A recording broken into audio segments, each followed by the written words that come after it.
புதுவை அரசை பொறுத்த வரையில் 1985 அதற்கு பின்னாலே 90, 96 போன்ற காலங்களில் புதிதாக பொதுத்துறை நிறுவனங்கள் துவக்கப்பட்டது. பேசிக் நிறுவனம் 1987 பிஜி அமைச்சராக இருந்தபோது காங்கிரஸ் ஆட்சி காலத்தில் துவக்கப்பட்டது. 90 நான் அமைச்சராக இருக்கும்போது விவசாயிகளுக்கு பேசிக் நிறுவனம் பண்ணக்கூடிய இது வந்து போதுமானதாக இல்லைன்னு சொல்லி பேப்ஸ்கோன்னு ஒரு நிறுவனம், அது வேளாண் துறையினுடைய நிதிக்கு கீழாகவே பேப்ஸ்கோன்னு ஒரு நிறுவனம், அது விவசாயிகளுக்கு உற்பத்தி ஆகக்கூடிய நெல்லை கொள்முதல் பண்ணுறது, மற்ற மார்க்கெட்டிங் சைடில் ஹெல்ப் பண்ணுறதுக்காக பேப்ஸ்கோன்னு ஒரு நிறுவனம் துவங்கணும். அதற்கு பின்னால் அதற்கு முன்னாடியே 90லேயே லிங்காரெட்டிப்பாளையம் சுகர் மில்லு, அவர் டிஆர் பெத்தபெருமாள் போன்றவங்கெல்லாம் அமைச்சராக இருந்த காலத்தில் ஒரு சுகர் மில் துவக்கப்பட்டு அந்த சுகர் மில்லு லாபமாக இயங்குனது. அப்போ வந்து இந்த நிறுவனங்கள்லாம் அதுக்கு முன்னாடியே இருந்த ஏஎஃப்டி, அதாவது பிரெஞ்சுக்காரன் காலத்துலேருந்து ஏஎஃப்டி, சுதேசி, திருபுவனை கூட்டுறவு ஸ்பின்னிங் மில்லு, இது போன்று எண்ணற்ற பொதுத்துறை நிறுவனங்கள், சில நிறுவனங்கள் 1000-2000 பேருக்கு வேலைவாய்ப்பு கொடுக்குற நிறுவனங்கள், அந்த ஏஎஃப்டி சுதேசி மில்லுலாம், அந்த spinning mill Thirubuvanai spinning mill வந்து ஒரு 500-600 பேருக்கு வேலைவாய்ப்பு கொடுத்தது. பேசிக் நிறுவனத்தில் சுமார் 400 பேர் வேலை செஞ்சாங்க. பெப்ஸ்கோவில் கிட்டத்தட்ட 300-400 பேர் வேலை செஞ்சாங்க. இந்த நிறுவனங்கள் எல்லாம் மிஸ்மேனேஜ்மெண்ட்னா நான் வந்து தேர்ந்தெடுக்கப்பட்ட அரசாங்கத்தை மட்டும் குற்றம் சொல்ல மாட்டேன். அது அதிகாரிகள் தான் மேஜர் பொறுப்பு. இப்போது ஒரு ஆட்சி காலத்தில் சேர்மேன் ஒருவரை வந்து அரசு நியமிக்குது, ஒரு எம்எல்ஏவையோ ஒரு பொலிட்டீஷியனையோ, அது வந்து காங்கிரஸ் கவர்மெண்ட்டோ என்ஆர் கவர்மெண்ட்டோ பிஜேபி கவர்மெண்ட் இது டிஎம்கே கவர்மெண்ட்டோ எந்த கவர்மெண்ட்டோ ஒரு நான் பொலிட்டீஷியனை நியமிக்கிறாங்க. ஆனால் அந்த சேர்மேன் முழுமையாக எல்லாத்தையும் தன்னிஷ்டத்துக்கு அது நிர்வாகத்தை பண்ண முடியாது. ஏன்னா அதில் போர்ட் ஆஃப் டைரக்டர்ஸ்னு இருப்பாங்க. போர்ட் ஆஃப் டைரக்டர்ஸில் முக்கியமாக ஐஏஎஸ் ஆஃபீஸர், ஃபைனான்ஸ் செக்ரட்டரி, வாங்க உட்காருங்க, இப்படி உட்காருங்க, ஃபைனான்ஸ் செக்ரட்டரி, பிரின்சிபல் செக்ரட்டரி, அந்த துறையினுடைய இப்போ பிப்டிக் இருக்குன்னா இண்டஸ்ட்ரி செக்ரட்டரி இருப்பார். அதில் நாற்காலி இப்படி போட்டு உட்காருங்க சொல்கிறேன், சாரி, அந்த மாதிரி நிறுவனங்களில் அந்த துறை போர்ட் ஆஃப் டைரக்டர்ஸ் இருப்பாங்க. அப்போ அந்த ஒரு பேசிக் நிறுவனம் உதாரணமாக விவசாயிகளுக்கு இடுபொருள் கொடுப்பது, விவசாயிகளுக்கு விளைபொருள்களை சந்தைப்படுத்துவது, அது சார்ந்த கால்நடைத்துறை தீவனம் கொடுப்பது, அரசுக்கு தேவையான மதிய உணவு திட்டத்துக்கு தேவையான பொருள்களை கொடுப்பது போன்ற பொருள்களை வேலை செஞ்சுக்கிட்டு இருந்த நிறுவனம் திடீர்னு அதனுடைய மெயின் நோக்கத்திலேருந்து மாறுது, வேறொரு மாறுதுன்னா அந்த போர்டில் வந்து முன்னாடியே அந்த என்னென்ன தொழிலை செய்ய போகுதுன்னு எம்ஓயு பண்ணுவாங்க. மெமரண்டம் ஆஃப் அண்டர்ஸ்டாண்டிங்கில் பைலாவிலையும் இந்த வேலையை செய்ய போகிறோன்னு. அப்போ அந்த நிலையிலேயே அதிகாரிகள் இந்த நிறுவனம் விவசாயிகளுக்காக அமைக்கப்பட்டது, இதை போய் மரவாடி வைக்கிறதுக்கோ துணிக்கடை வைக்கிறதுக்கோ பாட்டில் வியாபாரம் பண்ணுறதுக்கோ செய்ய வேணான்னு அட்வைஸ் பண்ண வேண்டியவங்க அந்த அதிகாரிகள் வேடிக்கை பார்க்குறாங்க. ஒன்று. அதுக்கு காரணம் வரக்கூடிய ஐஏஎஸ் அதிகாரிகள் பாண்டிச்சேரி மேலே ஒரு பெரிய அக்கறை செலுத்துவது இல்லை. அவங்களுக்கு இல்லை, அவங்க பாண்டிச்சேரியை பொறுத்த வரைக்கும் இந்தியாவில் மற்ற மாநிலங்களெல்லாம் ஒப்பிடும்போது இங்கே வந்து யூடியாக இருக்கிறதுனால இங்கே அவங்க வச்சது தான் சட்டங்கிற நிலைமை ஒன்று. ரெண்டாவது, இது அமைதியான மாநிலம், பெரிய ஒரு பிரச்சனை கிடையாது. அந்த நாளுக்கு நாள் கொலைங்கிறாங்க, கொள்ளைங்கிறாங்க. ஆமா ஆமா ஆமா, அமைதியான மாநிலம் சொல்றோம். இல்ல இது வந்து ஒரு பக்கம் இந்த மாதிரியான சட்டம் ஒழுங்கு சீர்குலை இருந்தாலும் மற்ற மாநிலங்களை ஒப்பிடும்போது சாதாரணமாக மணிப்பூர் எடுத்துங்க, சிக்கிம் எடுத்துங்க, இந்த மாதிரி யூடி அந்தமான் எடுத்துங்க, இந்த மாதிரி யூடியை கம்பேர் பண்ணும்போது இது வந்து பெட்டரான ஒரு மாநிலம். அவங்க வந்து இது வந்து அவங்களுக்கு ஒரு ஓய்வு எடுக்கிற இடம் மாதிரி மாற்றிக்கிறாங்க. அதுதான் உண்மையான நிலைமை. அது பெருசாக ஆமாம், அது ஒரு சுற்றுலா மாதிரி, இப்போ தெய்வீக சுற்றுலா, மெடிக்கல் சுற்றுலா மாதிரி இது வந்து ஆமாம் சிவில் சர்வெண்ட்டினுடைய சுற்றுலா ஸ்தலம் மாதிரி இதை பயன்படுத்திக்கிறாங்க. ஏன்னா அதன் காரணமாக இந்த நிறுவனங்கள் தேவைக்கு அதிகமான ஆட்களை நியமிச்சு, இப்போ ஒரு நிறுவனத்தினுடைய வேலை ஆட்கள் தேவையா சாதாரணமாக என்ன சொல்கிறாங்க, எஸ்டாப்ளிஷ்மெண்ட் எக்ஸ்பெண்டிச்சர் எந்த நிறுவனமாக இருந்தாலும் 2% தாண்டக்கூடாதுங்கிறாங்க. ஆனால் இங்கே பேசிக்காக இருக்கட்டும், பேப்ஸ்கோவாக இருக்கட்டும், எல்லா நிறுவனங்களும் எம்எல்ஏக்கள், மினிஸ்டர்கள், மற்றவங்க தங்களுக்கு தேவையான ஆட்களை நிரப்புற இடமா மாற்றி இந்த நிறுவனங்களை எல்லாம் தோல்வி அடைஞ்சிட்டு இன்னைக்கு இந்த நிறுவனங்களை எல்லாம் மூடிட்டாங்க. இதுல காங்கிரஸ் லாபமா உள்ளடக்கம். ஆமாம், அதில் நான் வந்து மறுக்க தயாராக இல்லை. நான் வந்து அது நான் ஆமாம், ஏன்னா அந்த பேசிக் நிறுவனத்தில் நான் 5 ஆண்டு சேர்மனாக இருந்தேன். 5 ஆண்டு இருந்திருக்கிறேன். 99லேருந்து 2005 வரைக்கும். இடையில ஒரு பிரேக், எலெக்ஷன் டைமில் ரிசைன் பண்ணினேன். எலெக்ஷனில் ஜெயிச்சுட்டு 2001 திருப்பி அந்த சேர்மன் பதவி எனக்கு போட்டாங்க, நான் எடுத்துக்கிட்டேன். அப்போ கிட்டத்தட்ட 5 ஆண்டுகள் இருந்திருக்கேன். இந்த 5 ஆண்டுகளில் இந்த நிறுவனம் லாபத்தில் இருந்த நிறுவனம், அங்கே பணிபுரியக்கூடிய ஊழியர்களுக்கு தீபாவளி போனஸு போன்ற எல்லா சலுகைகளையும் கொடுத்த நிறுவனம். அவ்வளவு சிறப்பாக இருந்து 3 கோடி ரூபாய் ஃபிக்ஸட் டெபாசிட்டில் பணம் வச்சுட்டு வந்தோம் 2005 கடைசியில். ஆனால் அந்த நிறுவனம் அதற்கு பின்னாலே மோசமான நிர்வாகம் தலைமை காரணமாக இதை வந்து அமைச்சர்களோ முதலமைச்சரோ தலைமைச் செயலரோ இதை வந்து இந்த மாதிரி ஒரு நிறுவனம் வீணாக போகுதுன்னு கண்டுக்காமல் விட்டு அந்த நிறுவனம் இன்றைக்கி பாழ்பட்டு போய் நிற்குது. அங்கே பேசிக்கல வேலை செஞ்ச 400 பேர் என்ன செய்யறதுனே தெரியாமல் 2, 3, 4, 5 ஆண்டுகளாக தவிக்கிறாங்க. இப்போ அவங்களுக்கு செட்டில்மெண்ட்டு, அதாவது ஒரு நிறுவனம் வந்து அந்த தொழிற்பிரிவு ஆக்டுக்கு கீழே ஒன்று மூடுனா அங்கே வேலை செய்யறவங்களுக்கான ஒரு ஒரு அந்த ஓய்வு தொகை, அந்த அவங்களுடைய ஓய்வு தொகை, அந்த செட்டில்மெண்ட்டை செய்யறதுக்கு நிதி ஒதுக்கியும் இது வரைக்கும் அதை கொடுக்கல. புதுச்சேரி அரசாங்கம் 32 கோடி ரூபாய் இந்த அரசாங்கம் தான் ஒதுக்குனாங்க. அதை ஒரு விரைவாக டிஸ்போஸ் பண்ணால் ஒரு ரெகுலர் ஸ்டாஃபுக்கு 8-10 லட்சம் ரூபா, டெய்லி ரேட் எடுக்க ஏதாவது 3-4 லட்சம், அவங்க வேற ஏதாவது அவங்க குடும்பத்தினுடைய இதுக்கு மாற்றிக்க முடியும். அதை பயன்படுத்தவே இல்லை. இத்தனை நிறுவனங்களும் மூடப்பட்டிருக்கு. அதே மாதிரி கூட்டுறவுத்துறை நிறுவனங்கள் லாபத்தில் இயங்கின பாண்டிச்சேரி பான்லே ஒரு மோசமான ஒரு மூடக்கூடிய நிலைமைக்கு போயிருக்கு, அல்லது கடனில் இருந்துகிட்டு இருக்கு. எப்படி அங்கே கடன் வரும்? பாண்டிச்சேரியுடைய பால் தேவை ஒரு நாளைக்கு 1 லட்சம் லிட்டரு. ஆனால் இப்போ அங்கே கறக்கிறது 33,000 லிட்டரு தான் பால் வந்து உற்பத்தி ஆகுது. இதை வந்து கால்நடைத்துறை அதுக்கான திட்டம் போட்டு சரி செஞ்சுருக்கணும். கால்நடைத்துறையில் திட்டம் போட்டாங்க, 5000 மாடு வாங்குறதுக்கு மானியம், அரசு மானியம் 50% மானியத்தை கொடுக்கறதா சொன்னாங்க. ஆனால் 4000 மாடு வாங்கினதா பேப்பரில் கணக்கு இருக்குது. ஆனால் மாடு வாங்கப்படலை. 11,000 ஆடு வாங்கினதா பேப்பரில் கணக்கு இருக்குது. ஆனால் ஆடு வாங்கப்படலை. இந்த 5000 4000 மாட்டுக்கும் 11,000 ஆட்டுக்கும் இன்சூரன்ஸு வசூல் பண்ணி, வாங்காத மாட்டுக்கு வாங்காத ஆட்டுக்கு இன்சூரன்ஸ் தொகை வசூல் பண்ணி அதை ஒரு 70-80 லட்சம் ரூபா சாப்பிட்டாங்க. கட்டாத அணைக்கு எப்படி வந்து ஒரு வெள்ளம் வந்துச்சோ அது வாங்காத மாட்டுக்கு ஒரு இன்சூரன்ஸ். அது இது சம்பந்தமா போதுமான ஆதாரங்களோட துணைநிலை ஆளுநரை சந்திச்சு நானும் விவசாய பெருமக்களும் பலமுறை சந்திச்சு மனு கொடுத்தோம். அதன் மேல போராட்டங்கள் நடத்தணும். இது வரைக்கும் எந்த நடவடிக்கையும் எடுக்கல. எதுக்கு சொல்றேன்னா, பிஜேபி அரசு ஏதோ ஒரு தூய்மையான அரசு, அப்படி அதாவது டிரான்ஸ்பரண்ட் அட்மினிஸ்ட்ரேஷன், ஸ்பீட் அட்மினிஸ்ட்ரேஷன் எல்லாம் சொல்றாங்க. ஆனா இந்த மாடு, கறவை மாடு வாங்குற கால்நடை துறையில இதுல வந்து மாடே இல்லை. எப்போதும் 4-5 கோடி ரூபாய் தான் மருந்து வாங்குவாங்க, மெடிசின் வாங்குவாங்க. இந்த ஆண்டு 10 கோடிக்கு பர்ச்சேஸ் சென்ற நிதியாண்டுல. இதுக்கு இல்லாத மாட்டுக்கு வைத்தியம் பண்றதுக்கு 85 லட்சம் ரூபாயில எக்ஸ்ரே கருவி. இது எல்லாம் ஒரு பக்கம் கால்நடைத்துறையில. இந்த பான்லையில நம்ம அரசாங்கம் வந்ததுக்கு அப்புறம் இதுக்கெல்லாம் நடவடிக்கை எடுத்துருவோம்ல. நான் எனக்கு முழு அதிகாரம் தான் நடவடிக்கை எடுப்பேன்.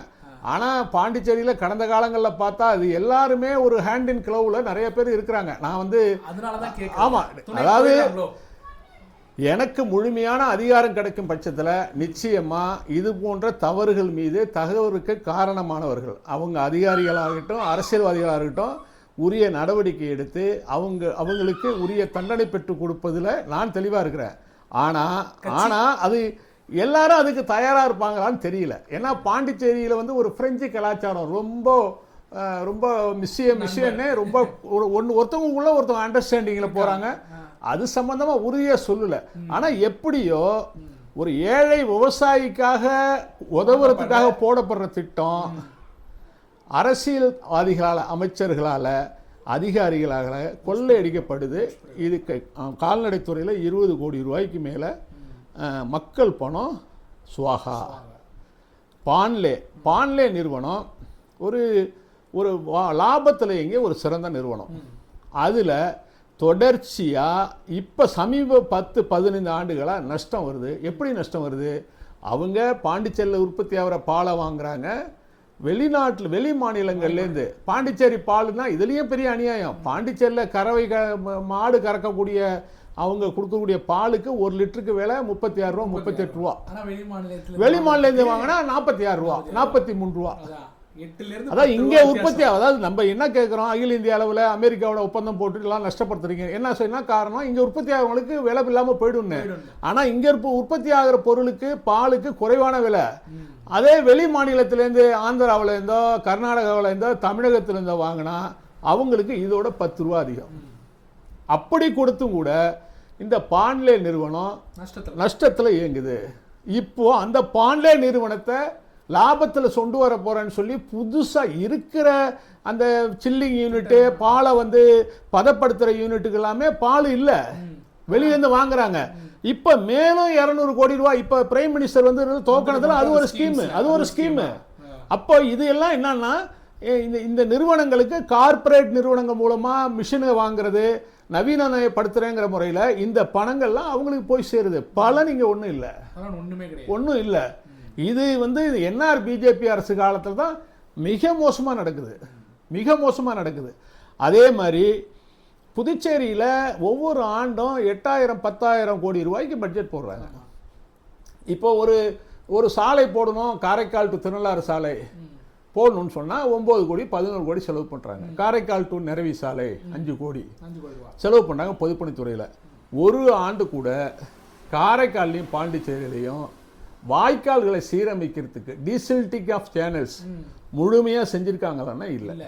முழுமையாக ஒரு முறை கூட செய்யலை. சென்ற 2 ஆண்டுகளாக பாண்டிச்சேரியில் அந்த எராட்டிக் ரெயின் 50 சென்டிமீட்டரு 40 சென்டிமீட்டர் பெய்கிற காலத்தில் விவசாயிகள் பெரும் பாதிப்புக்குள்ளாகிறாங்க. அதுக்கு ஒரே காரணம் வடிகால் வாய்க்கால்கள், பாய்கால் வாய்க்கால்கள் தூர்வாராது தான். அது நகர பகுதியில் இந்த சிவேஜ் வாட்டர்லாம் போய் அந்த விவசாயம் பண்ணுறவங்களுக்கு எந்த பாதுகாப்பு இல்லாத சொல்கிறாங்க. அதேமாரி காரைக்காலில் ஒரு முறை கூட ஒவ்வொரு ஆண்டும் 50 லட்சம் 60 லட்சம் கொடுக்குறாங்க டீசில்டிங்கு. ஒரு முறையாவது முழுமையாக நிதி ஒதுக்கி இப்போ நவீன எந்திரங்கள் இப்போ மேனுவலாக எதையுமே செய்ய வேணாம். கரெக்டாக ஒரு மாதத்தில் சம்மர் சீசனில் கரெக்டாக செஞ்சால் டோட்டலாக எல்லா ஆறுகளையும் வாய்க்கால்களையும் தூர்வாரலாம். அதில் 2 விஷயம் நல்லது நடக்கும். ஒன்று விவசாயத்து மழையில் பாதிக்காமல், வெள்ளத்தில் பாதிக்காமல், வறட்சியில் பாதிக்காமல் இருக்கும். 2வது நல்ல தண்ணீர் தேங்கி இருந்தால் குடி தண்ணீர் அதாவது நல்ல தண்ணி வாட்டர் ரீசார்ஜ் நடக்கும். இப்போ என்னன்னா கடல் தண்ணி உள்ளே வந்துக்கிட்டு இருக்கு. இதை செய்யறதே கிடையாது பொதுப்பணித்துறையில். இது எந்த ஆட்சி வந்தாலும் அது நான் அது ஏன்னா சில சமயங்களில் நான் இந்த ஊருக்கு இந்த மண்ணை சேர்ந்தவன். இதே நிலையில் நான் எம்எல்ஏவா ஆகும்பொழுது என்ன நிலையில் வாழ்ந்து கொண்டிருந்தேனோ அதே நிலையில் இதுவரைக்கும் என்னுடைய வாழ்க்கை முறை போயிட்டுருக்கு. என்னுடைய வாழ்க்கை முறையில், வாழ்க்கை ஸ்டைலில் எதுலேயுமே மாற்றங்கள் எதுவும் கிடையாது. அப்போ இங்கே உள்ள பிரச்சனைகளுக்கு தேவைகளும் தான் எனக்கு தினமும் என்னுடைய மனசில் எதிரொலிக்குது. அதன் அடிப்படையில் இதெல்லாம் செய்யக்கூடியது, ஆனால் செய்யாமல் இருக்கிறோம். 5+1 மொத்தம் 6 எம்எல்ஏ இருக்கிற காரைக்காலில் ஏன் ஒருத்தவங்க கூட இதை பற்றி பேசுகிறாங்களான்னா இதை பற்றி பேசவே இல்லை. ஒன்று கூட்டணி எம்எல்ஏவும் இருக்காங்க, பேச மாட்டாங்க. போதிய அனுபவம் இருக்கு, பேச மாட்டாங்க. எதனால?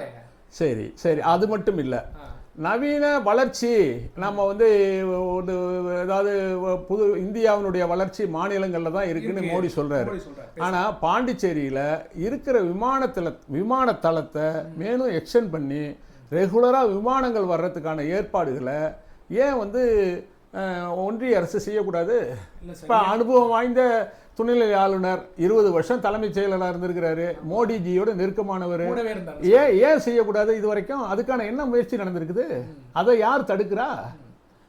ட்ரெயின் கொண்டு வந்துட்டோம்னு சொல்றாங்க, அடுத்த ஃப்ளைட் வந்துரும்னு சொல்றாங்க. இப்போ நம்ம ஊர்லயே எடுத்துக்கங்க, பேரளம் டு காரைக்கால் ஆமா நீண்ட கால கோரிக்கை. ஆனா நம்ம கோரிக்கையெல்லாம் ஒரு பக்கம் கேட்டுக்கிட்டே இருந்தோம். நான் சென்ற முறை நான் மினிஸ்டரா இருக்கும் போது மோடிஜி பாரத பிரதமர் பாண்டிச்சேரிக்கு வரும்பொழுது அவரை ஏர்போர்ட் லவுஞ்சில் போய் சிஎம், அப்போதைய tourism minister, airport minister Malladi இவங்களோட சேர்ந்து ரெப்ரசன்டேஷன் கொடுத்தோம். காரைக்காலுக்கு ட்ரெயின் வேணும், அதுவும் இந்த பேரளம் மார்க்கம் ரயில் விடணும், திருநள்ளாறு கோயிலை வந்து இந்த டூரிசம் ஆங்கிளில் இந்த பில்கிரிமேஜ் டூரிசம் முறையில் இணைக்கணும்னு சொல்லி கோரிக்கை கொடுத்தோம். அதெல்லாம் கொடுத்தோம். ஆனால் இது எல்லாமே பரிசீலனையில் இருக்கிறதுன்னு தான் வந்தது. ஆனால் ஒரு முறை ஒரு நல்ல காலம் நடந்தது. என்ன நல்ல விஷயம்னா, அவங்களுடைய மோடிஜி அவர்களுடைய நெருங்கிய பார்ட்னர் அதானி அவர் வந்து இந்த போர்ட்டை வாங்கினார். போர்ட்டை வாங்கினார். அவர் பேச்சுவார்த்தை நடக்கும்போதே இந்த ரயில் போடுற இந்த ரயில்வே லைன் போடுற வேலை துரிதமாக நடந்தது. Anyhow thanks to Adani Karaikal Peralam line வந்து இன்னைக்கு வந்து நடைமுறை சாத்தியமாயிருக்கு. நல்ல ஸ்டேஷன் கட்டிருக்காங்க, நிறைய சப்வே போட்டிருக்காங்க, நல்லா நடந்திருக்கு வேலை. ஆனால் இது அந்த லைன் அதானிக்காக திறக்கப்பட்டது, அதானிக்காக மட்டுமே பயன்படுத்தப்படுது. வெறும் நிலக்கரி ஏற்றிட்டு போகிற ரயில்வே லைனாக இருக்கு. ஆமாம், மக்களுக்கான பேசஞ்சர் ட்ரெயின் இவ்வளோ பெரிய விஷயம் செஞ்சவங்களுக்கு ஒரு பேசஞ்சர் ட்ரெயின் விடுறதுல என்ன கஷ்டம்னு எனக்கு தெரியல. இது வரைக்கும் நடக்கவே இல்லை. ஆமாம் ஆமாம் ஆமாம் ஆமாம் இதெல்லாம் பார்த்தா ஒட்டுமொத்தமாக ஏதாவது ஒரு 5 திட்டம் 10 திட்டங்கள் அது இத்தனை குறிப்பிட்ட காலத்தில் நிறைவேற்றி முடிக்கிறது, அதை மக்களுக்காக அர்ப்பணிக்கிறதுங்கிறதே இல்லாமல் தேர்தல் காலங்களில் வாக்குறுதிகள் கொடுப்பதோடு சரி நடைமுறையில் எதுவும் நடக்கலை. நீண்ட கால கோரிக்கை மருத்துவமனை, மருத்துவ வசதி காரைக்காலுக்கு மருத்துவ வசதியில் பெரிய மாற்றம் இல்லை.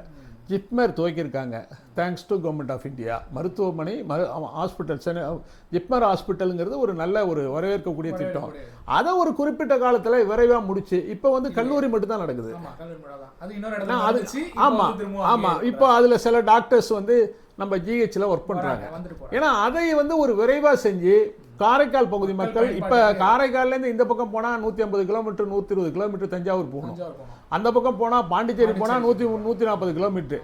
அப்போ இந்த பகுதியில் காரைக்காலை ஒட்டி இருக்கக்கூடிய நாகப்பட்டினம், மயிலாடுதுறை, திருவாரூர் இந்த தமிழக மாவட்டங்களையும் இணைச்சு இங்கே ஒரு பெரிய மருத்துவமனை இல்லை.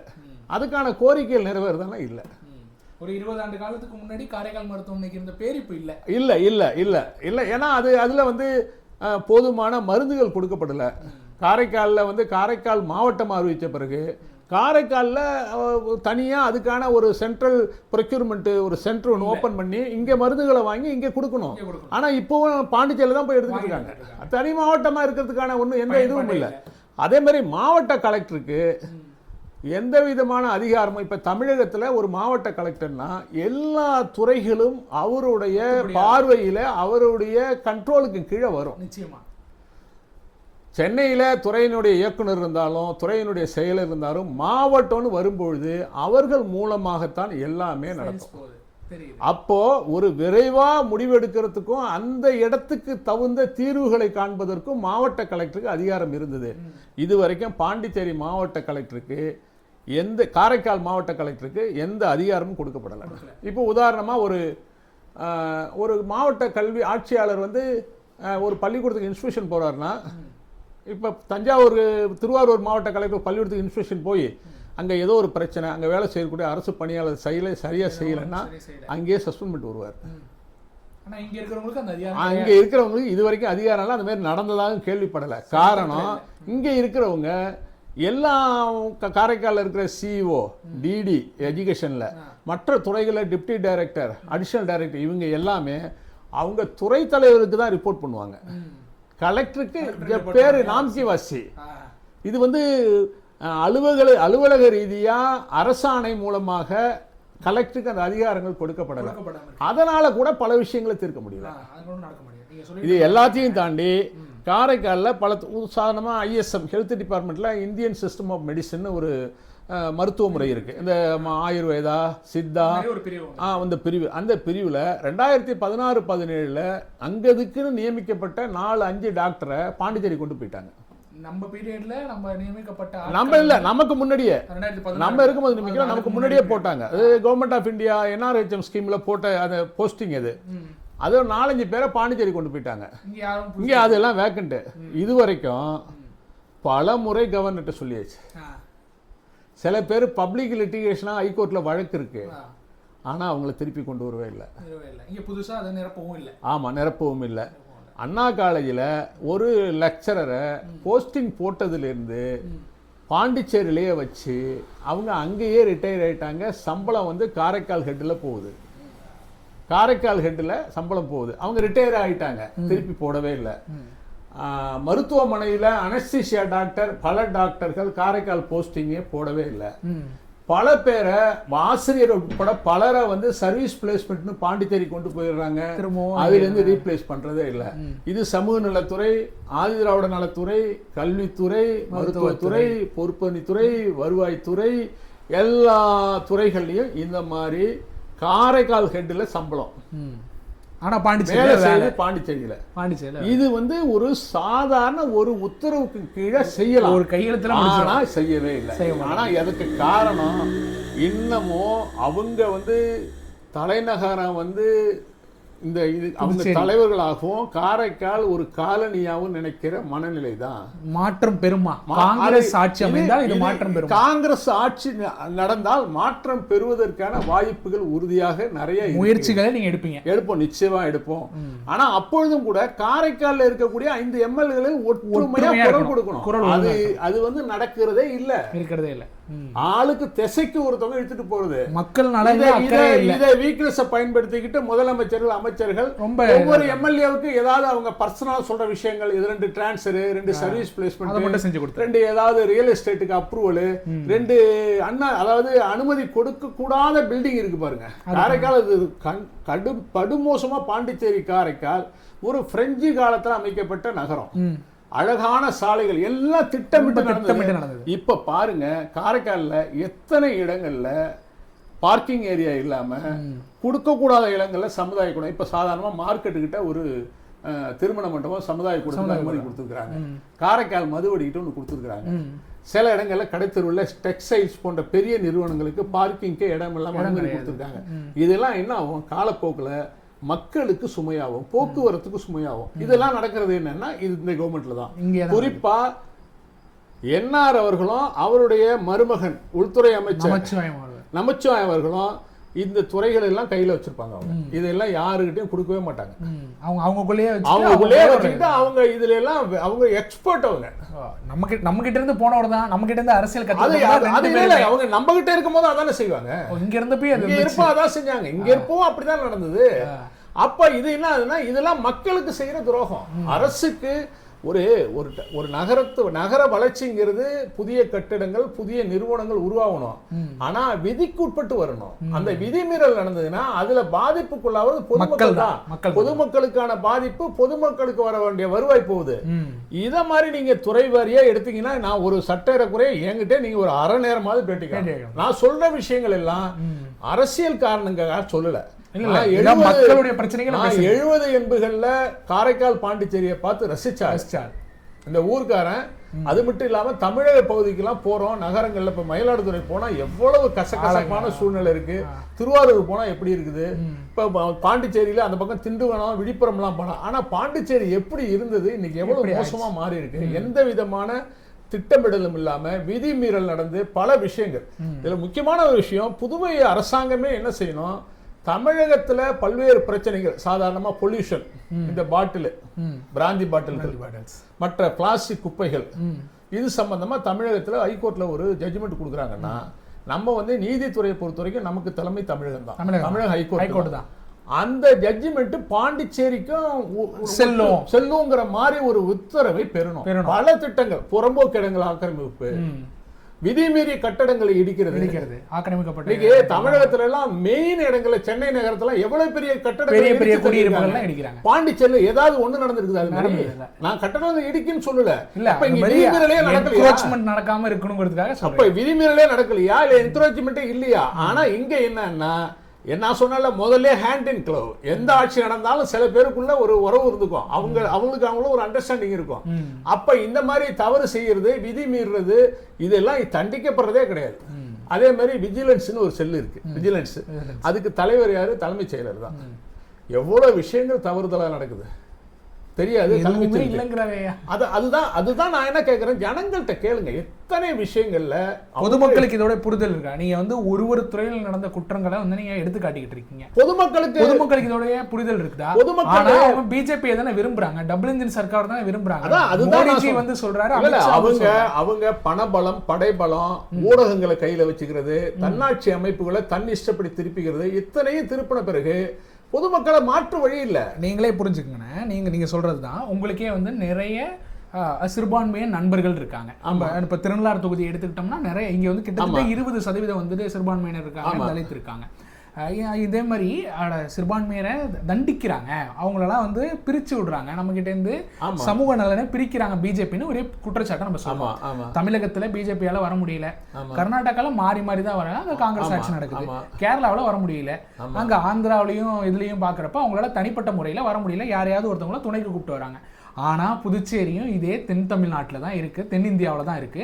இங்க மட்டும் பிஜேபியோட ஆட்சி வந்துருது. அப்போ ஒருவேளை இங்க பிஜேபியை ஏத்துக்கிறதுக்கான மனநிலைக்கு மக்கள் வந்துட்டாங்களோ? இல்ல பிஜேபியை ஏற்றுக்கொள்வதற்கான மனநிலைக்கு கொண்டு வரப்படுகிறார்கள், தள்ளப்படுறாங்க. ஆட்சி அதிகாரத்தை கையில வச்சுக்கிட்டு யூடிங்கிற காரணத்தினால எல்லா நிலைகளிலையும் துணைநிலை ஆளுநரை வச்சுக்கிட்டு இங்க உள்ள மக்களுடைய உணர்வுகளுக்கு மதிப்பளிக்காம அவங்களுடைய இஷ்டத்துக்கு நிர்வாகம் கொண்டு வர்றதுனால வேறு வழி இல்லாம மறைமுகமா பிஜேபி இங்கே உள்ள மக்கள் மீது திணிக்கப்படுகிறது, அதனுடைய கொள்கைகள் திணிக்கப்படுகிறது தான் உண்மை. அதன் காரணமா தான் ஒரு சில இடங்கள்ல அவங்க வெற்றி பெற முடியுது. அப்பவும் கூட தனிச்சு அவங்க வெற்றி பெறல. என்ஆர்னு காங்கிரஸுடைய இன்னொரு பிரிவு, என்ஆர் காங்கிரஸுடைய ஒரு வளர்த்தெடுத்த ஒரு பிள்ளை தான் ரங்கசாமி. காங்கிரஸ் வளர்த்து நம்ம சொல்றோம் இல்ல, ஆமா, அவரு காங்கிரஸ்ல இருக்கும்போது அவருடைய அணுகுமுறை இப்படி இருந்தது. காங்கிரஸ்ல இருக்கும்போது உதாரணமா டிஸ்டிலரி 6 டிஸ்டிலரிக்கு பர்மிஷன் கொடுத்தாரு. அந்த டிஸ்டிலரிக்கு பர்மிஷன் கொடுத்ததுல 15 கோடி ரூபாய் கைமாறி இருக்குன்னு என் பிஜேபி எம்எல்ஏ கல்யாண சுந்தரம் சட்டமன்றத்துல குற்றச்சாட்டு வச்சாரு. அந்த குற்றச்சாட்டுக்கு இதுவரைக்கும் ரங்கசாமியோ இந்த அரசோ அல்லது கவர்னரோ இல்ல இங்க வந்து உத்தமர்களா வந்து பேசிட்டு போற அமித்ஷாவோ மோடியோ இதுவரைக்கும் பதில் சொல்லல. இதே ரங்கசாமி 2004-05 நான் வந்து காங்கிரஸ் எம்எல்ஏ, அவரு காங்கிரஸ் சீஃப் மினிஸ்டர். அப்ப வந்து இந்த மாதிரி தொழிற்சாலைகளுக்கு வேணும்னு அணுகும் பொழுது முதலமைச்சர் அவருடைய ஆபீஸ்ல அவர் சொன்னது எனக்கு அப்படியே நினைவு இருக்கு. பாண்டிச்சேரியில இனிமே கெமிக்கல் இண்டஸ்ட்ரிக்கு அனுமதி கொடுக்க மாட்டேன், பாண்டிச்சேரி பொல்யூஷன் வருது, பாண்டிச்சேரி நிலத்து நீரை உறிஞ்சுறாங்க அப்படின்னு சொன்ன 2004 சொன்ன முதலமைச்சர் ரங்கசாமி, காங்கிரஸ் முதலமைச்சர் ரங்கசாமி 2024 டோட்டலா கெமிக்கல் சார்ந்த டிஸ்டிலரிக்கு பர்மிஷன் கொடுக்கிறாரு. 6 நிறுவனங்களுக்கு. அப்போ என்ன அதாவது ரங்கசாமிங்கிற ஒரு நபர் காங்கிரஸ்ல இருக்கும் வரை காங்கிரசுடைய சித்தாந்தங்களும் காங்கிரசுடைய வழிகளையும் காமராஜர் பேர் உண்மையாத பக்தி இருந்தவரா நடந்துகிட்டவரு இப்போ ஒன்றியரை ஆளக்கூடிய என்ஆர் பிஜேபி அரசினுடைய ஒரு கைப்பாவையா மாறிட்டாரு. நீங்க சொல்ற குற்றச்சாட்டும் அதே தான். என்ஆர் வந்து பிஜேபியோட கைப்பாவையாவே இருக்காரு, கைப்பாவையா மாறிட்டாரு. ஆனாலும் இன்னைக்கும் அவர் தான் வந்து சீனியர் ஹெட்டா இருக்காரு. அவர் தான் வந்து நான் தான் வந்து நாங்க ஒரு 16 இடத்துல நிக்க போறோம், நீங்க வந்து 12 இடத்துல நில்லுங்க, இல்ல 10 இடத்துல நில்லுங்கன்ட்டு அந்த கூட்டணியோட நீங்க என்ன சீனியர் ஹெட்டா இருந்தாலும் சொல்லுங்க சார், ஒவ்வொருத்தவங்களுக்கும் மனசாட்சின்னு ஒண்ணு இருக்கு. ஆனா நம்மளால இருக்க முடியல. என்ன கேக்குறேன், காங்கிரஸ் டிஎம்கே 4 முறை முதலமைச்சரா இருக்கிறீங்க, 5வது முறை கூட முதலமைச்சரா வரலாம். நீங்க 2006க்கு முன்னாடி இருந்த உங்களுடைய அனுபவம் என்ன, இன்றைக்கு நடப்பது என்ன, இன்னைக்கு நடப்பது என்ன? இன்றைக்கு பொட்டி இல்ல பெட்டி இல்லாமல் எதுவும் நடப்பதில்லைங்கிறத நீங்க மறுக்க முடியுமா? வேணா மேடையில சொல்லலாம். உங்களுடைய எல்லாருக்குமே மனசாட்சி இருக்குல்ல, அந்த மனசாட்சியின்படி அவர் செய்வதெல்லாம் அவர் சரின்னு சொன்னார்னா அதுக்கு மேல நம்ம என்ன பண்ண முடியும்? நான் என்ன கேட்டேன், இதை வந்து ஜனநாயகம் மக்கள் கிட்ட சொல்றோம். மக்கள் வந்து மக்களையே மயக்கக்கூடிய சூழ்நிலை வந்ததுன்னா என்ன பண்ணுவீங்க? சென்ற தேர்தலில் திருநள்ளாறு தொகுதியில பிஜேபி கேண்டிடேட்டா நின்னவர் வீடு வீடா தங்க காசுகளை கொடுத்து ஓட்டு கேட்டார். உண்மைதான, 1 கிராம் தங்க காசு கொடுத்தாங்க. ஆமா, புதுச்சேரியிலேயே வந்துட்டு ரொம்ப செல்வாக்கு பெற்ற தொகுதி வந்து திருநள்ளாறு தொகுதி. செல்வம் கொட்டிய தொகுதி, செல்வாக்கு பெற்ற தொகுதி இல்ல, செல்வம் கொட்டிய தங்க மழை பெய்த தொகுதி இது வந்து திருநள்ளாறு. அப்படி நடக்கும்போது அந்த மாதிரி தவறுகளை கண்டிக்க வேண்டிய அமைப்பு கண்டிக்கலையே. சொரக்குடியில அந்த காசையும் அந்த நபர்களையும் எடுத்து வழக்கே கொடுத்தாங்களே, எஃப்ஐஆர் போடலையே.